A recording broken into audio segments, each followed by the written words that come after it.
ناظرین، آپ دیکھ رہے ہیں ہمارا چینل علم کی بہار اور میں ہوں آپ کا ہوسٹ علی۔ ناظرین، ایک شخص جس کا نام ابو عبیدہ تھا وہ کہتا ہے کہ ایک دفعہ میں حضرت امام محمد باقر کے ساتھ سفر کر رہا تھا اور حضرت کی سواری کے ساتھ ساتھ میں بھی سوار تھا۔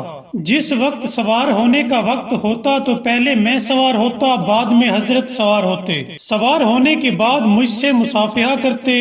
حضرت میرے ساتھ ایسے ملتے تھے جیسے پہلی بار مل رہے ہیں، اور جس وقت اترنے کا وقت آتا تو حضرت پہلے اترتے اور اس کے بعد میں اترتا۔ جب دونوں زمین پر اتر جاتے تو حضرت پھر مجھے سلام کیا کرتے تھے اور اس طرح احوال پرسی کرتے جیسے پہلی مرتبہ مل رہے ہیں۔ وہ کہتا ہے کہ میں نے حضرت سے عرض کی کہ اس طرح سے ایک دوسرے سے ملنے کی رسم ہمارے ہاں نہیں ہے۔ حضرت نے فرمایا کہ کیا تم جانتے ہو کہ مصافحہ کرنے کا کتنا ثواب ہے؟ تب حضرت نے فرمایا کہ اگر مومنین آپس میں ملاقات کے وقت ایک دوسرے سے ہاتھ ملائیں یعنی مصافحہ کریں تو اس وقت اللہ تعالیٰ ان پر اپنی رحمتیں نازل کرتا ہے اور ان کے گناہ ایسے جھڑتے ہیں جیسے درختوں سے پتے، اور ان دونوں کے گناہوں کو معاف کر دیا جاتا ہے۔